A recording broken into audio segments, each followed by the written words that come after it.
The Duke did not look at his wife. He hadn't truly looked at her in 3 years.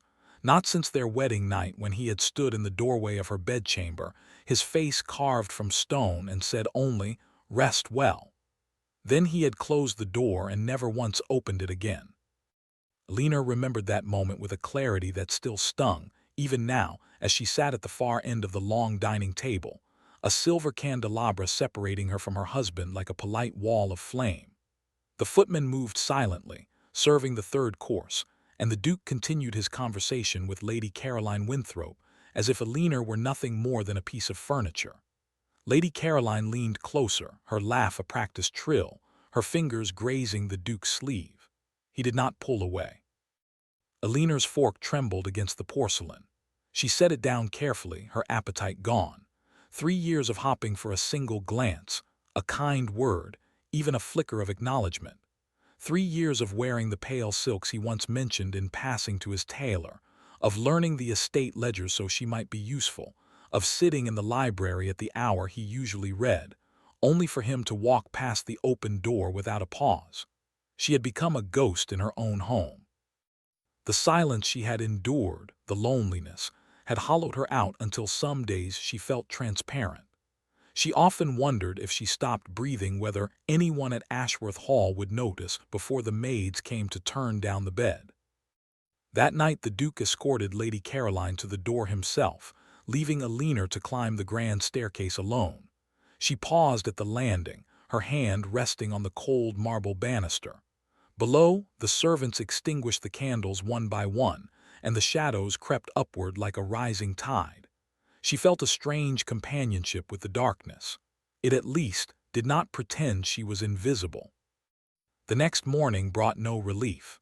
She received a neatly folded note from the Duke's steward informing her that the Duke had departed for London on urgent business and would return in a fortnight.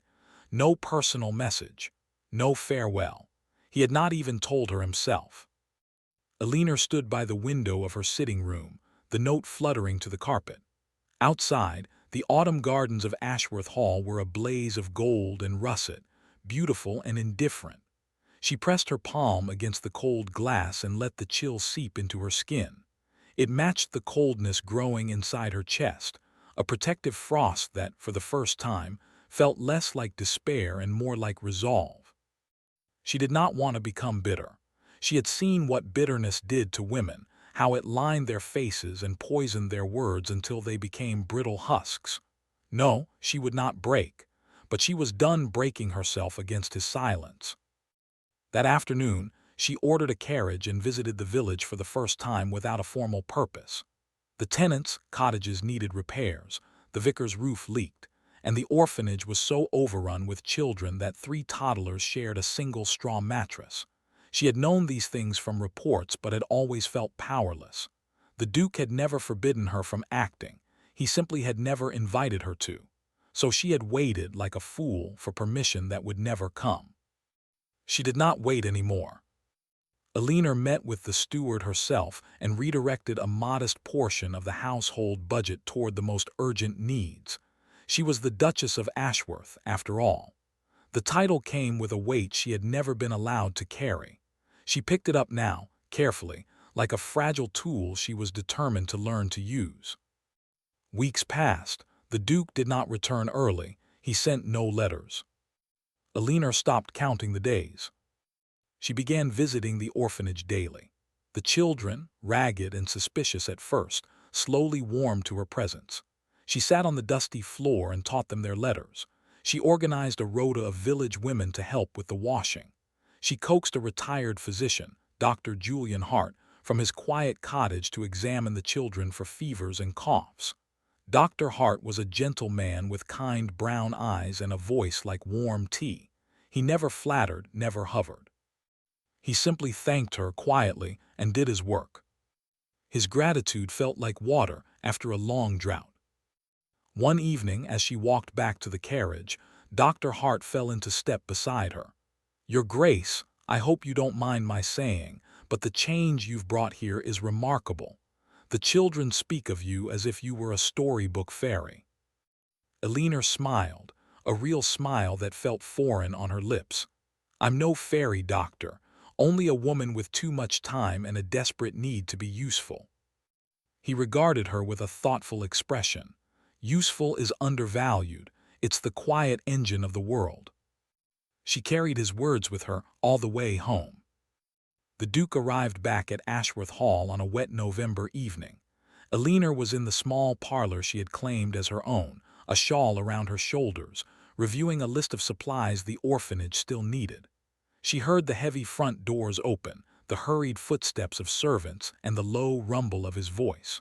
Her heart gave a traitorous leap, a reflex she could not yet control.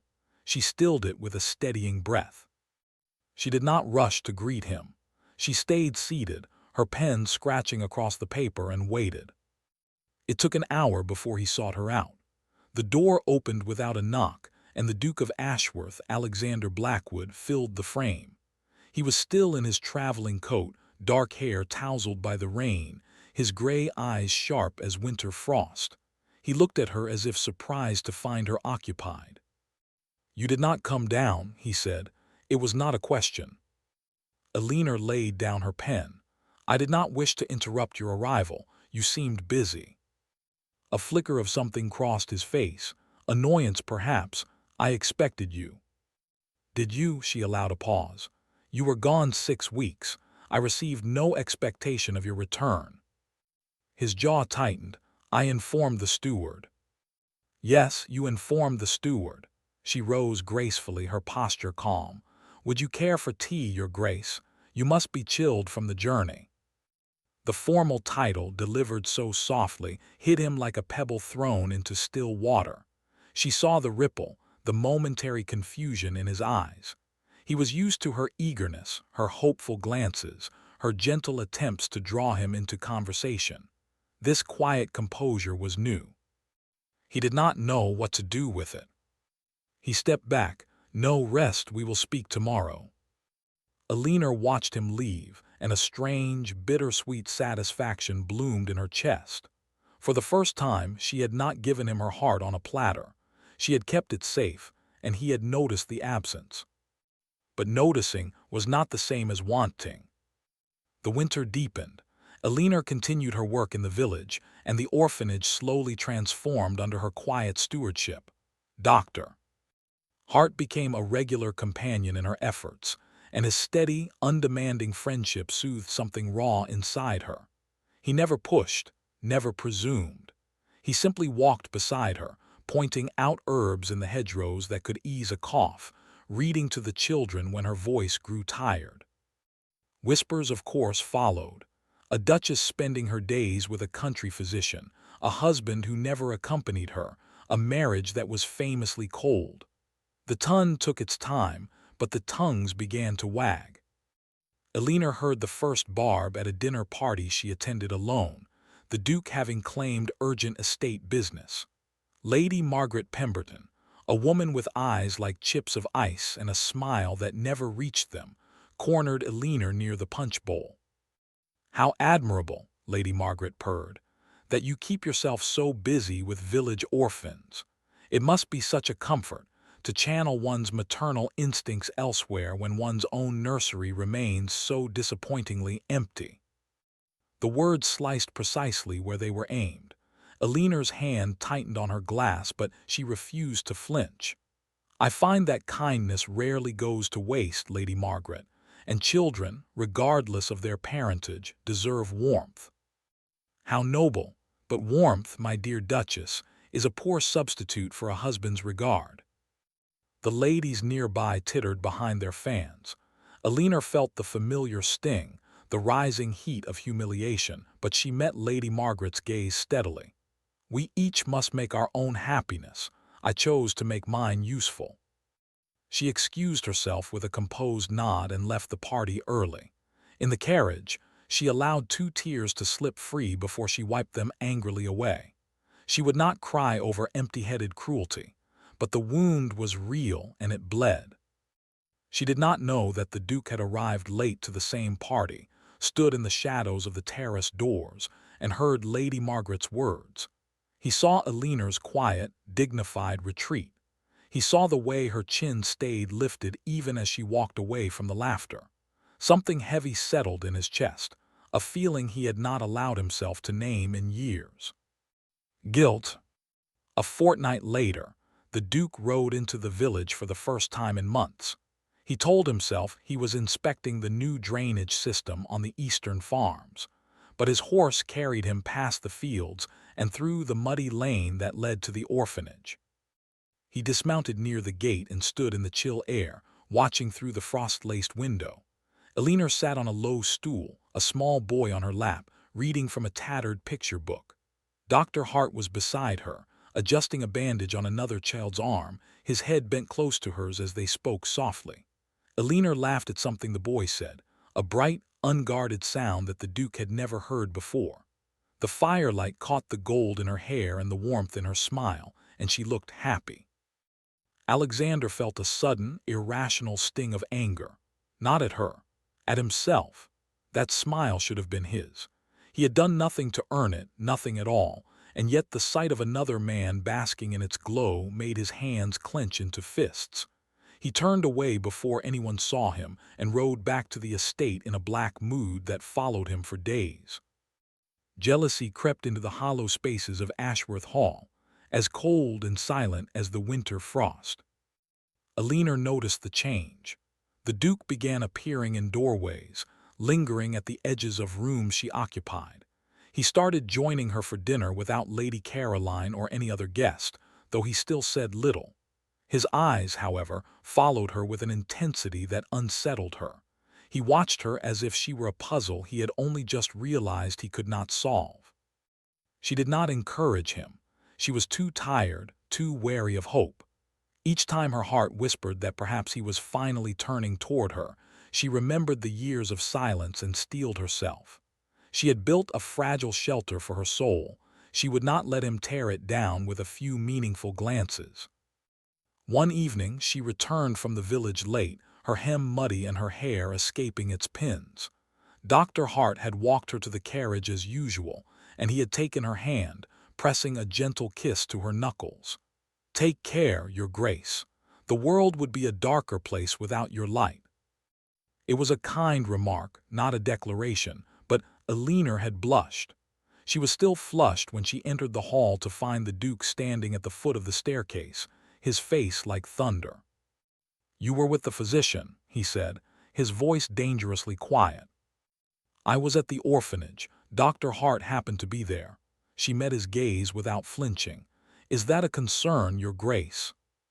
"You are my wife." The words were clipped possessive. "Your reputation is my concern." Elinor felt a laugh bubble up, bitter and bright. She suppressed it. "My reputation. 3 years, my lord. 3 years you have not once worried about my reputation, my happiness, or my loneliness. Do not pretend a sudden interest now." His eyes flared. "Elinor." "No." The word fell between them like a stone. "You do not get to call me by my name as if you have earned the right. I am your Duchess. I perform my duties. I ask nothing of you. That should be enough."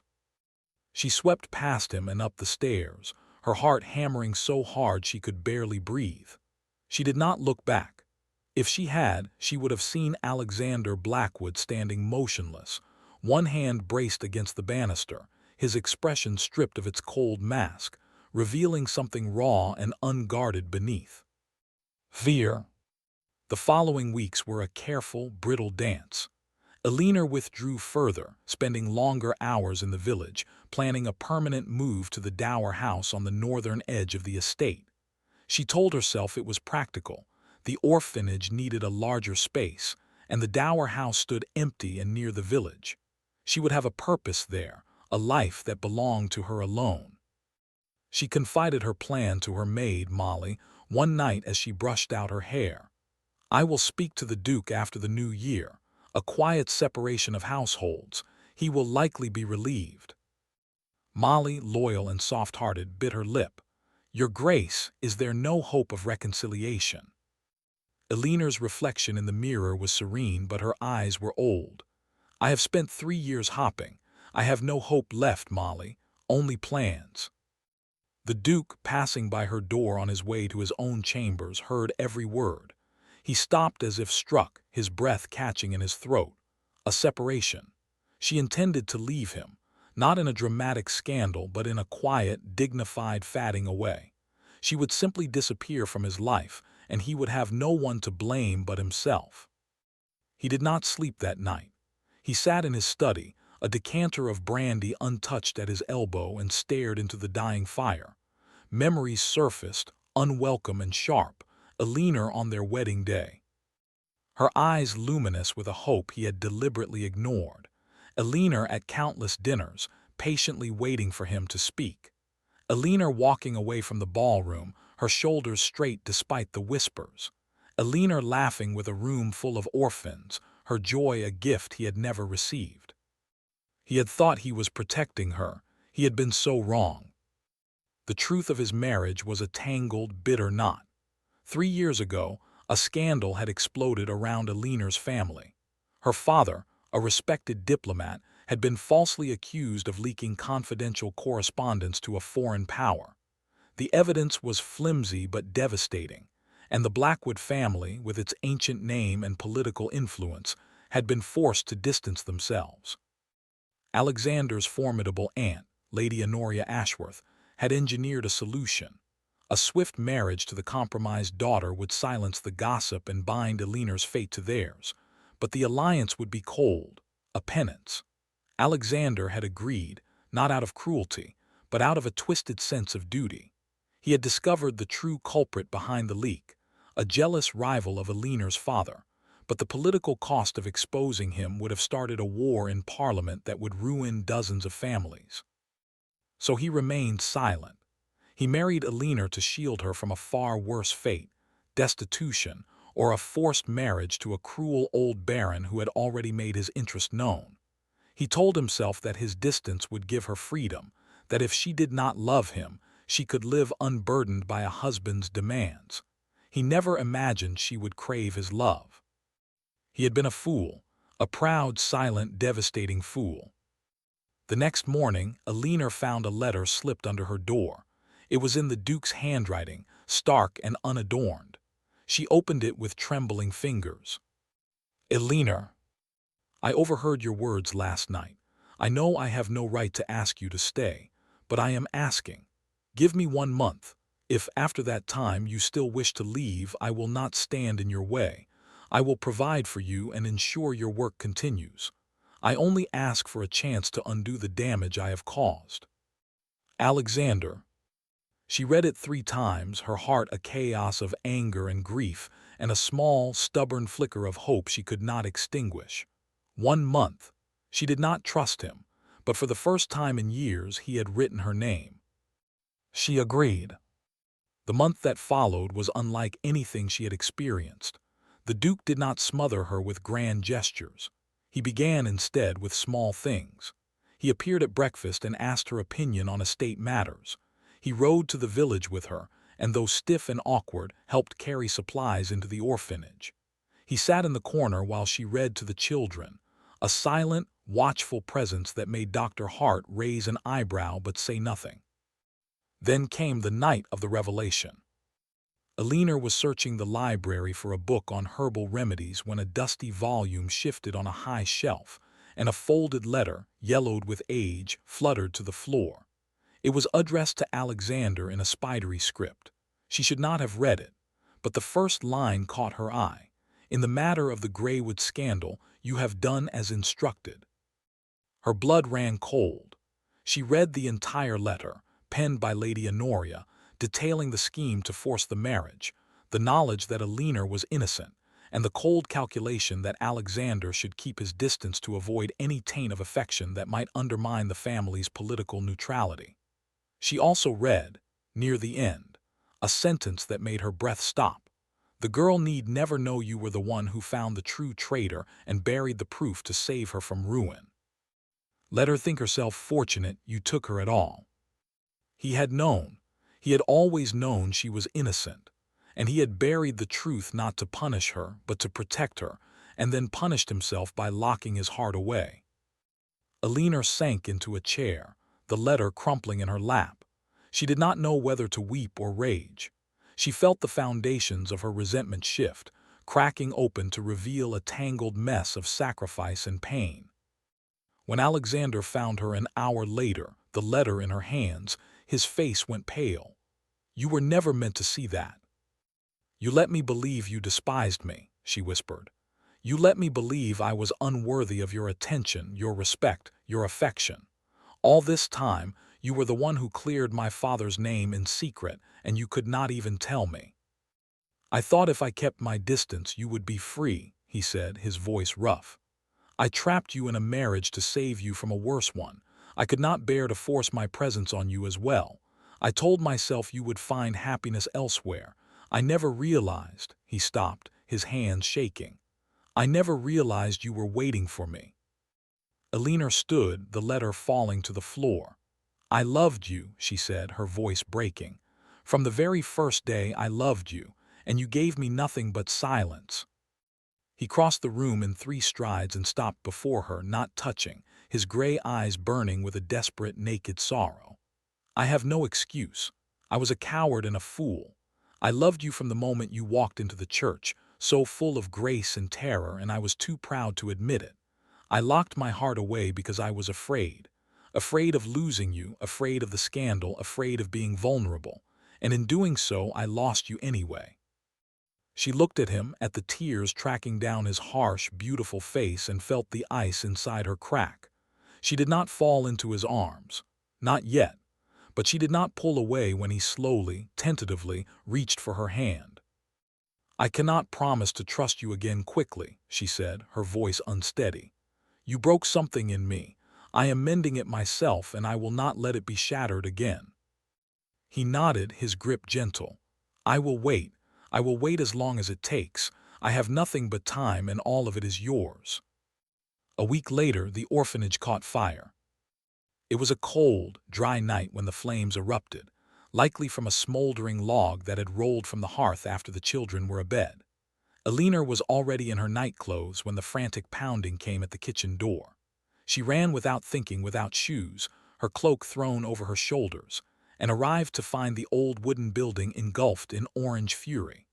The children were being passed out of windows, coughing and screaming, but 2 were still trapped in the rear dormitory. Elinor did not hesitate. She plunged into the choking smoke, her nightdress singeing, and found the little ones huddled under a bed. She scooped them up, one under each arm, and staggered toward the stairs. The flames roared around her, and she knew she might not make it. Then strong arms wrapped around her, and a voice roared her name. Alexander. He had followed her into the inferno, his coat thrown over her head, his body a shield. He dragged them all out, collapsing in the muddy yard with the children safe between them. His hands were burned, his face black with soot, and he was shaking with a terror Elinor had never seen in any man. "Don't you ever," he gasped, clutching her against his chest, "ever do that again. I cannot lose you, I cannot."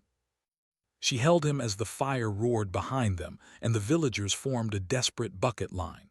She held him as he buried his face in her hair and wept, his whole body trembling. In the chaos and the smoke, the last wall of their old, cold marriage crumbled to ash. The days that followed were a blur of healing and quiet conversations. Dr. Hart treated Alexander's burns and pronounced him a hero, his gentle eyes warm with genuine gladness. Elinor saw the doctor's affection for what it was, a tender friendship that had never crossed a line, and she was grateful. He would always be a dear friend. It was during the recovery that the second revelation came. The bank manager, a meticulous man named Mr. Finch, arrived at Ashworth Hall with a ledger and a question about the orphanage's rebuilding fund. Elinor, puzzled, informed him that the fund was still being collected. Mr. Finch blinked. "But Your Grace, the anonymous benefactor who has been funding the orphanage for over a year has already deposited a substantial sum for reconstruction. I assumed you were aware. The donations have always come from the Duke of Ashworth's private accounts." Elinor stared at the ledger, her vision blurring. The dates went back to the very first week she had begun visiting the village. Every blanket, every loaf of bread, every medicine bottle had been quietly paid for by the man who had seemed to ignore her existence. She walked to the library where Alexander sat, his bandaged hands resting on a closed book. She laid the ledger on the table before him. "You," she said, her voice thick, "it was you all along." He looked up, his expression so full of tender guilt it made her heart ache. "I did not want you to struggle. I knew you would not accept the money from me directly, so I gave it in secret. I wanted to support you, even if I could not be what you deserved." Alina knelt beside his chair, taking his bandaged hands in hers as gently as she could. "You foolish, stubborn man. You have been loving me in the shadows for years, and I never knew." He gave a shaky laugh. "I am not a man who knows how to love openly, but I will learn. I swear I will learn." "Then learn now," she whispered. "Start now." He leaned forward, resting his forehead against hers. "Alina, I love you. I have loved you through every silent dinner, every cold night, every moment of aching regret. I loved you when I didn't know how to say it. I will spend the rest of my life making sure you never doubt it again." She closed her eyes and let the words sink into the places inside her that had been so dry and empty. "I love you too," she said. "I never stopped. I only learned to hide it." His kiss, when it came, was featherlight and reverent, more a promise than a claim. It tasted of tears and hope, and it felt, finally, like home. Winter melted into spring. The orphanage was rebuilt, larger and brighter, with a small plaque by the door that read, simply, Hope House. Alina and Alexander worked side by side, not just in the village but in the great house as well, learning to speak openly, to laugh, to argue gently and make up with softer words. He brought her wildflowers from his morning rides. She read to him by the fire. They still bickered about estate ledgers, but now his hand would cover hers on the page, and silence had become a comfortable thing, not a weapon. Lady Caroline tried once to reinsert herself into the Duke's company, but Alexander met her with cool politeness and a clear boundary. "My wife and I are occupied with our family," he said, the word family deliberate and warm. Lady Caroline retreated, her power broken. Lady Margaret's sharp tongue eventually dulled with envy, for the story of the Duke's transformation became a quiet legend. The Duchess of Ashworth was no longer a ghost. She was the heart of the county, beloved by tenants and nobles alike, and the Duke's devotion was so plain that even the most cynical gossips could only sigh with reluctant romance. One evening in late spring, Alina sat on a blanket beneath the old oak tree on the eastern lawn, a book open on her lap but unread. Alexander lay beside her, his head in her lap, his eyes closed in rare peace. She traced the lines of his face with her fingertip, marveling at the softness that now lived there. "What are you thinking?" he murmured without opening his eyes. "That I almost disappeared," she said. "I almost faded away, and neither of us would have found this." He caught her hand and pressed it to his lips. "I would have spent my life as half a man, never knowing what I'd lost. You saved us both when you stopped waiting for me and started living for yourself." She smiled down at him, the golden light catching the silver threads in her hair. "We saved each other, in the end." He opened his eyes then, and they held the entire sky. "In the end," he repeated, "and in every beginning that follows, I will never let you disappear again." And she knew, with a certainty as deep as the roots of the ancient tree above them, that he meant it. The pain had been real, the distance brutal, but the healing was sweeter for all they had survived. She had learned to live without him, and in doing so, had taught him how to love her completely. The Duchess who had learned to disappear had at last been found. The sun set slowly, draping Ashworth Hall in hues of rose and amber, and inside the great house, a light burned steadily in the window of the shared bedchamber. It was not a light of lonely hope, but of quiet, enduring joy, and it never went out again.